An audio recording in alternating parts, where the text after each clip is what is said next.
Hello student, good afternoon. कैसे हो आप सब? आई होप आप सभी अच्छे हैं और आपकी तैयारी भी अच्छी चल रही है। स्टूडेंट, ये इन्वायरमेंट से संबंधित हमारा दूसरा टॉपिक है और हमने पहले पार्ट में 25 क्वेश्चन इन्वायरमेंट से संबंधित सॉल्व किए थे, जो कि विभिन्न एग्जामों में आने वाले प्रश्नों में ये प्रश्न पूछे जाते हैं। तो RO, ARO और UPPSC जैसे एग्जाम में इससे प्रश्न बनने की ज़्यादातर संभावनाएं बन जाती हैं, क्योंकि मैंने जो यूपी स्पेशल से संबंधित जो टॉपिक है वो भी साथ साथ स्टार्ट कर रखा है। अगर जिन्होंने नहीं देखा तो प्लेलिस्ट में वीडियो सेव है, आप वहाँ पर जाकर उसको देख सकते हैं।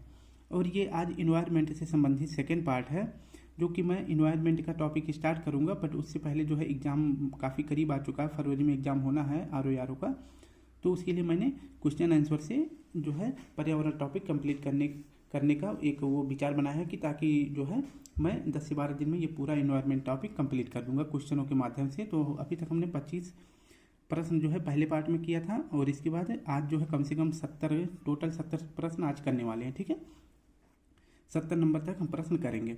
तो बस शुरू करते हैं। आप सभी को अगर वीडियो अच्छी लगे तो लाइक शेयर कमेंट जरूर करें। अगर आप सभी को इसका PDF चाहिए तो इस वीडियो के कमेंट बॉक्स के नीचे मेरा टेलीग्राम लिंक है, आप उसको ज्वाइन करेंगे। फिर इसके बाद इन प्रश्नों का आप PDF भी प्राप्त कर सकते हैं। तो मैंने ये बुक खुद छपवाई है और इसमें जो है काफ़ी मोटी बुक है, आप देख सकते हैं। ठीक है, इस प्रकार की ऐसे मोटी बुक है। तो मैं इसका जो है आप सभी को प्रश्नों के माध्यम से पूरी बुक सॉल्व करवा दूंगा, बस आप सभी साथ मेरे बने रहें। ठीक है, तो आज इन्वायरमेंट से संबंधित ये दूसरा टॉपिक है। तो हम शुरू करते हैं। एक बार अपने 25वें नंबर से थोड़ा सा रिवीजन करवाना चाहेंगे कि फसलों पर DDT का छिड़काव किस प्रकार का प्रदूषण उत्पन्न करता है। कोई भी हो, जैसे कोई दवा अगर पौधों की सुरक्षा के लिए या फिर कीट ना लगे उसके लिए छिड़काव किया जाता है, तो सबसे पहले नुकसान होता है मृदा को। ठीक है, तो जब छिड़काव किया जाता है तो मृदा में उसके दुष्प्रभाव का परिणाम जो है सबसे पहले मृदा पर पहुंचता है, और फिर जब हम सिंचाई करते हैं तो उसी मृदा पर जो प्रदूषण DDT का छिड़काव या फिर कोई दवाइयाँ होती हैं तो मिट्टी के साथ पड़े रहते हैं। जैसे हम सिंचाई करते हैं तो वो मिट्टी से जो है जल के माध्यम से रिस कर जमीन के अंदर में चले जाते हैं और जल प्रदूषण भी करते हैं। ठीक है, तो DDT का छिड़काव किस प्रकार का प्रदूषण उत्पन्न करता है? मृदा और जल प्रदूषण। अब हम देखते हैं अपना 26वां प्रश्न क्या है। अब हमारा शुरू होता है यहाँ से। ओजोन परत की मोटाई नापने की इकाई क्या है? तो ओजोन परत की मोटाई नापी जाती है डावसन इकाई में। ओजोन परत के क्षरण के कारण क्या होता है? तो आपको मैंने बताया था कि जब सूर्य के प्रकाश से जो पराबैंगनी किरणें पृथ्वी पर आती हैं, जब ओजोन परत का क्षरण हो जाता है तो पराबैंगनी किरणों के माध्यम से हमारे शरीर पर जो है त्वचा कैंसर हो जाता है। नेक्स्ट प्रश्न है कि मोटर गाड़ियों के एग्जॉस्ट में से निकलने वाली गैसों में जहरीली गैस कौन सी होती है? तो यह कार्बन मोनोऑक्साइड होता है। ठीक है, इसे जो है दम घोटू गैस भी कहते हैं। नेक्स्ट देखते हैं, रेड डाटा बुक में किसका विवरण दर्ज किया है? रेड डाटा बुक एक होती है, एक संस्था जारी करती है UNDP। तो रेड डाटा बुक में किसका विवरण दर्ज किया जाता है? जो संकटग्रस्त पौधे होते हैं वह प्रजाति, यानी जो संकटग्रस्त पौधे और जीव होते हैं उनका जो है रिकॉर्ड कहाँ पे दर्ज किया जाता है? रेड डाटा बुक में। ये भी आप ध्यान रखेंगे। ठीक है, और कैसे जो संकटग्रस्त होते हैं यानी कि जो विलुप्ति के कगार पर होते हैं उनको संरक्षण देने के लिए उनको रेड डाटा बुक में सम्मिलित कर दिया जाता है। इसके बाद उनके बचाव के लिए उपाय भी खोजा जाता है। नेक्स्ट है, दुनिया में सबसे बड़े मुहाने का मैंग्रोव वन।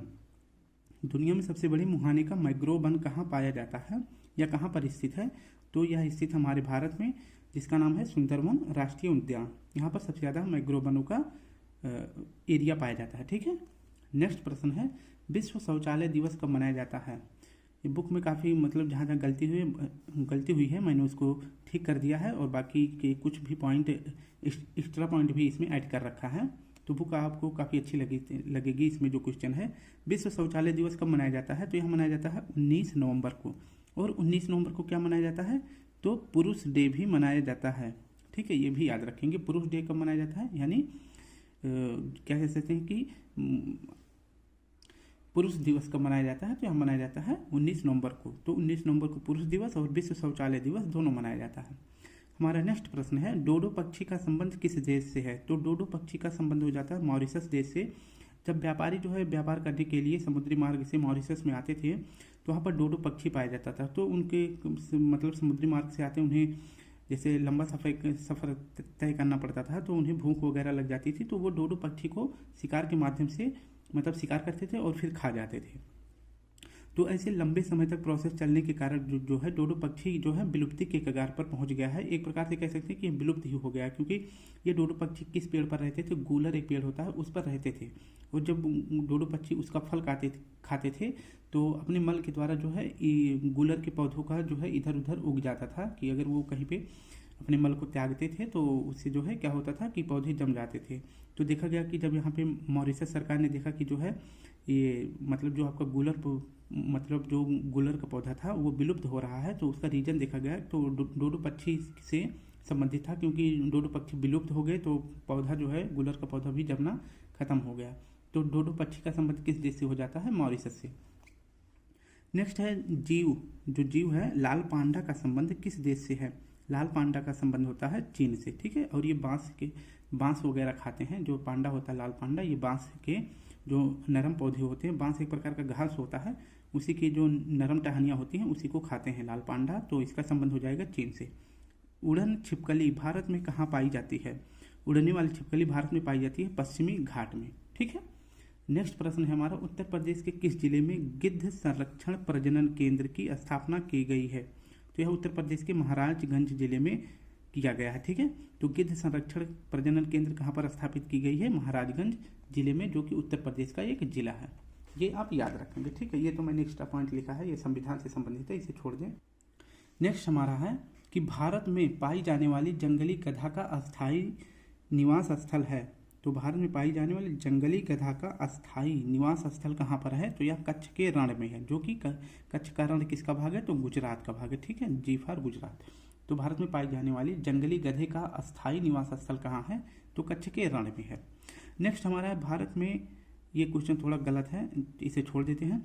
सांडी पक्षी विहार कहाँ स्थित है। सांडी पक्षी विहार कहाँ पर स्थित है, हरदोई उत्तर प्रदेश में। मैंने इसे याद कराया था कि सांडी मतलब क्या हो जाएगा, सांड, और सांड से हर कोई परेशान है यूपी में, तो ऐसे जोड़ सकते हैं। तो सांड हर से हो जाएगा हर कोई, यानी कि हर आदमी सांड से परेशान है, तो ऐसे याद कर लेंगे कि सांडी पक्षी विहार कहाँ स्थित है, हरदोई उत्तर प्रदेश में। नेक्स्ट है नादूर माधेश्वर, यहाँ पे देखेंगे थोड़ा सा मतलब बीच में टाइप नहीं हुआ है तो ध्यान से देखेंगे। नादूर माधेश्वर पक्षी अभ्यारण्य कहाँ स्थित है, तो नादूर माधेश्वर पक्षी अभ्यारण्य स्थित है नासिक में। नासिक कहाँ है, महाराष्ट्र में। हमारा नेक्स्ट प्रश्न है, विश्व आर्द्र भूमि दिवस कब मनाया जाता है। विश्व आर्द्र भूमि दिवस कब मनाया जाता है, तो यह मनाया जाता है 2 फरवरी को, क्योंकि 2 फरवरी 1971 में, ठीक है, एक कन्वेंशन हुआ था कहाँ पर, ईरान में, जिसे क्या कहा जाता है, रामसर कन्वेंशन। कहाँ पर हुआ था, ईरान में, इतना याद करेंगे, ईरान में, जो कि आर्द्र भूमियों के संरक्षण के लिए जाना जाता था। तो इसलिए विश्व आर्द्र भूमि दिवस कब मनाया जाता है, 2 फरवरी को। नेक्स्ट है, हॉट स्पॉट शब्द का प्रयोग सबसे पहले किया था। हॉट स्पॉट शब्द का सबसे पहले प्रयोग किसने किया था, तो नॉर्मन मायर्स ने। कब किया था, तो 1988 ईस्वी में। विश्व में कुल हॉट स्पॉट क्षेत्र कितने हैं, तो पूरे विश्व में हॉट स्पॉट शब्द कितने हैं, 36। ये आप याद रखेंगे। हॉट स्पॉट का मतलब होता है जहाँ पर विभिन्न प्रकार के पेड़ पौधे जातियाँ पाई जाती हैं, उन्हें हॉट स्पॉट क्षेत्र कहते हैं, ठीक है। नेक्स्ट होता है कि भारत का नवीनतम हॉट स्पॉट क्षेत्र कौन सा है, तो भारत का नवीनतम हॉट स्पॉट क्षेत्र हो जाता है सुंडालैंड। इसी के अंतर्गत जो है सुंडालैंड क्षेत्र कहाँ पर पड़ता है, इसमें जो है आपका अंडमान निकोबार द्वीप समूह आ जाता है, ठीक है, अंडमान निकोबार द्वीप समूह आ जाता है।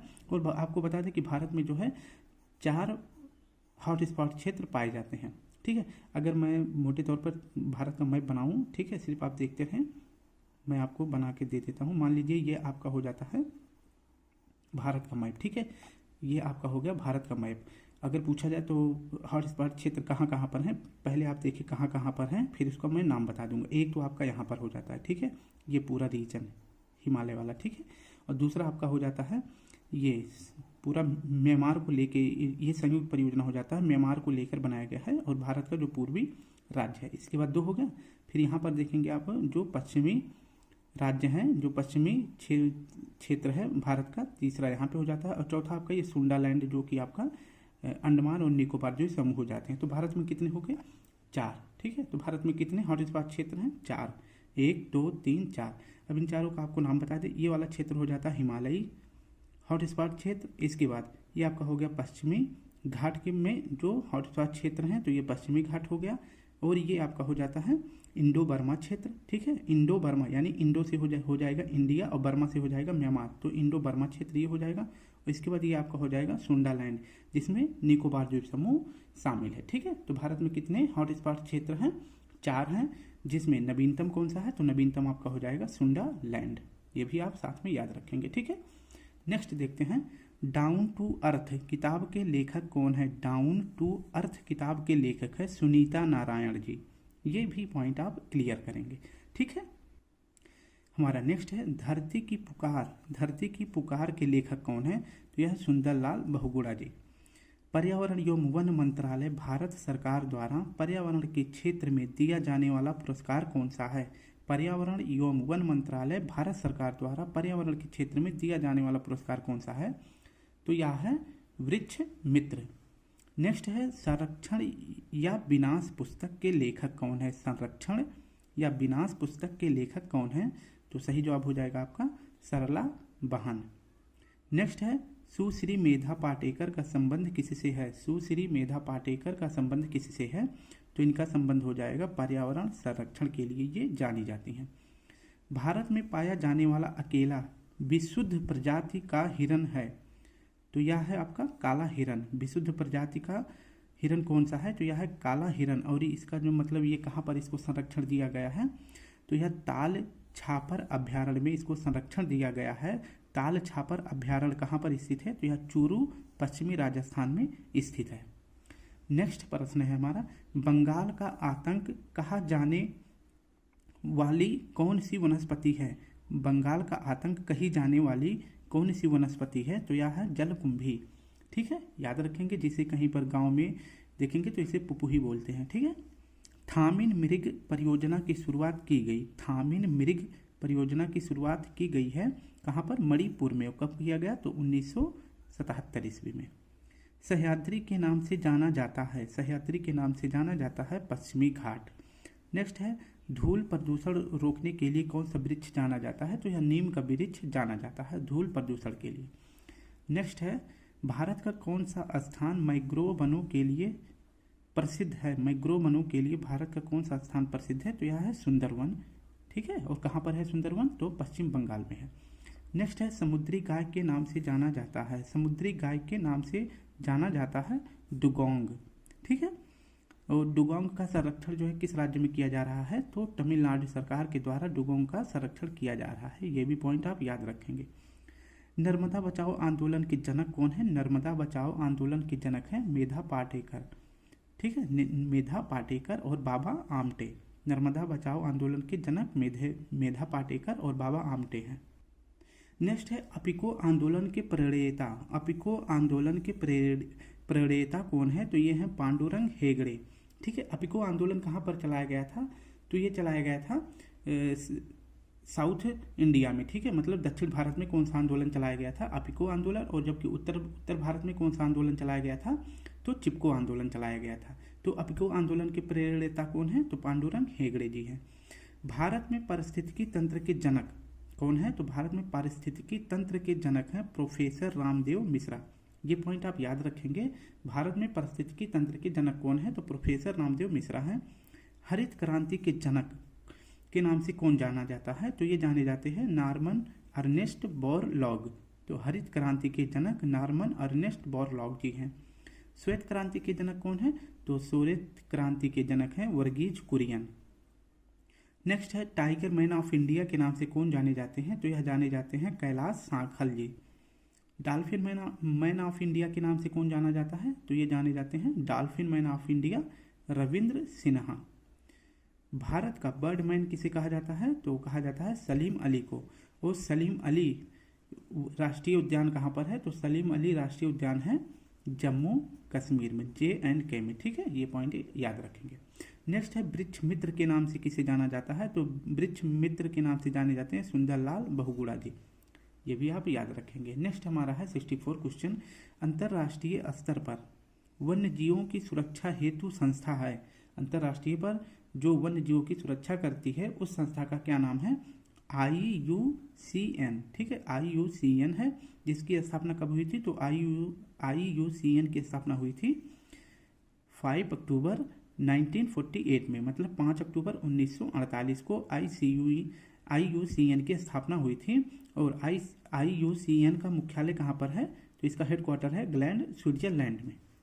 ठीक है, नेक्स्ट देखते हैं प्रोजेक्ट टाइगर चालू कब हुआ था, यानी स्टार्ट कब किया गया था। भारत में प्रोजेक्ट टाइगर कब लागू हुआ था, तो 1973 में यह लागू हुआ था। नेक्स्ट है पर्यावरण को बचाने के लिए चिपको आंदोलन का संबंध किस राज्य से है। चिपको आंदोलन का संबंध किस राज्य से है, तो यह उत्तराखंड के चमोली जिला से है। और चिपको आंदोलन कब शुरू किया गया था, तो यह शुरू किया गया था 1973 में, और इसी साल में प्रोजेक्ट टाइगर भी चालू किया गया था। ठीक है, लागू हुआ था। तो एक डेट पर जो है एक सन में 2 क्वेश्चन तैयार है। प्रोजेक्ट टाइगर 1973 में, और 1973 को ही क्या शुरू किया गया था, चिपको आंदोलन। चिपको आंदोलन का संबंध किस राज्य से है, उत्तराखंड के किस जिले से, अगर पूछे तो चमोली जिला से। प्रोजेक्ट गैंडा कब शुरू किया गया था, तो प्रोजेक्ट गैंडा शुरू किया गया था 1987 में, ये भी आप याद रखेंगे। नेक्स्ट है हमारा समुद्री कछुआ परियोजना कब शुरू की गई थी, तो समुद्री कछुआ परियोजना शुरू किया गया था 1919 में। 1919 में जो है समुद्री कछुआ परियोजना शुरू किया गया था, किसके द्वारा, तो यह शुरू किया गया था, इसको शुरू किया गया था किसके माध्यम से, तो भारतीय वन्यजीव संस्थान, जिसका मुख्यालय कहाँ पर है, देहरादून में है।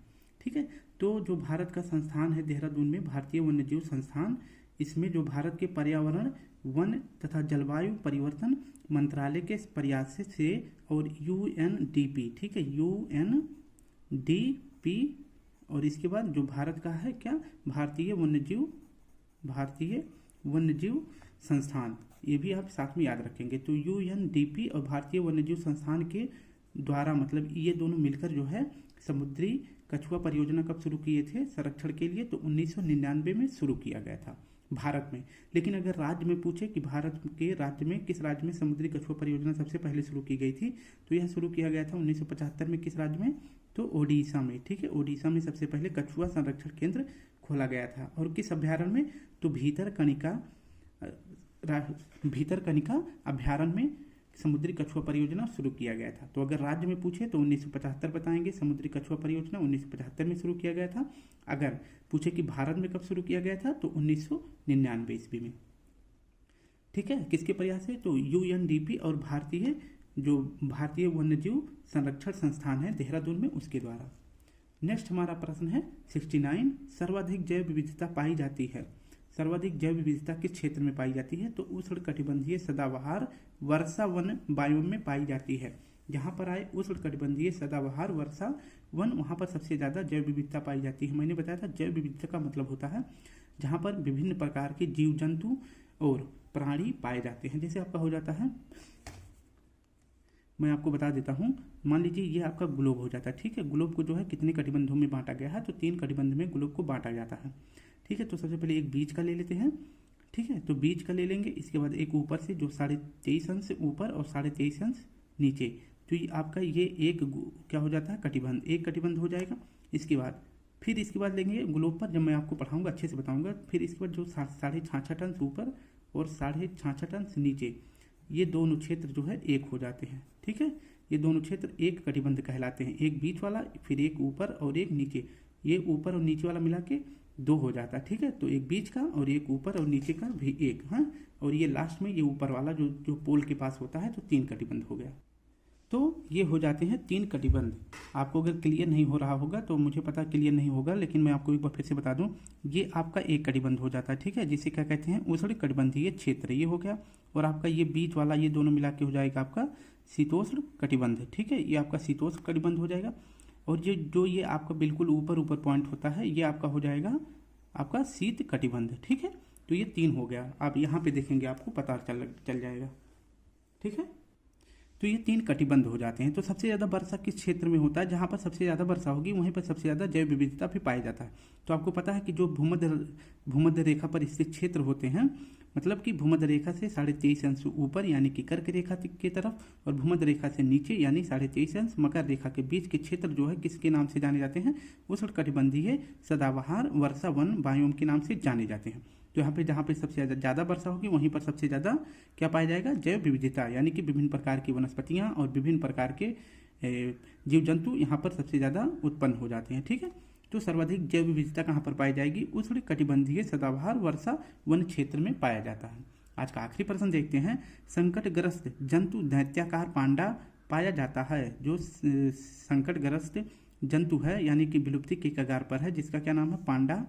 यह कहाँ पर पाया जाता है? तो यह चीन में पाया जाता है। ठीक है, 10 क्वेश्चन और करा दें अगर बोलो तो। चलिए कल करा देंगे। ठीक है, तो स्टूडेंट बस आप सभी अच्छे से पढ़ते रहिए। आपको जो नोट्स चाहिए मैं सबको दे दूंगा, जीके दे दूंगा। इसके बाद यूपी स्पेशल करवा ही रहा हूँ। इसके बाद जैसे 2 से 3 दिन और लगेगा यूपी स्पेशल में। समाप्त करने के बाद तुरंत मैं जो है यूपी से संबंधित जो भी सॉल्व मतलब प्रीवियस ईयर क्वेश्चन थे उसको भी एक साथ में कंबाइन करके एक सीरीज मतलब 2 से 2.5 घंटे का वीडियो अपलोड कर दूंगा। और आपका यूपी स्पेशल से संबंधित और इसके बाद जो जीके होगा इसको भी मैं साथ साथ अब लेके चलूँगा, जिससे कि आपका सारा जो है टॉपिक कंप्लीट हो जाए। और इसके बाद आपको कहीं से और टॉपिक पढ़ना है तो आप पढ़ सकते हैं। ठीक है, बस इतना सा आप करते रहना और अच्छे से तैयारी करें, पढ़ते रहें। इस बार आपकी एक नौकरी पक्की हो जाएगी। ठीक है, बस आप अपना पढ़ने का मन जो है छोटा मत करना। ठीक है, कुछ भी चाहिए तो आप हमें से बोलें, हम आपको जरूर देंगे। ठीक है, कोशिश करेंगे आपको सब कुछ मिल जाए। तो बस आप सभी अगर इसका PDF चाहिए तो इस वीडियो के कमेंट बॉक्स के नीचे मैं अपना टेलीग्राम लिंक दे दूंगा, आप वहाँ से इसका PDF डाउनलोड कर सकते हैं। ठीक है, मैं चाहूँ तो आपको पूरा एक साथ PDF दे सकता हूँ, बट आप पढ़ेंगे नहीं। मुझे पता है कि आपके जो है मोबाइल फ़ोन में बहुत सारी PDF पड़ी होंगी, आप पढ़ते नहीं है। ठीक है, बट मैं जितना पढ़ाऊंगा उसका PDF आपको दे दूंगा। तो कल फिर मिलते हैं एक नए टॉपिक के साथ। तब तक के लिए आप सभी को प्यारा सा जय हिंद, जय भारत।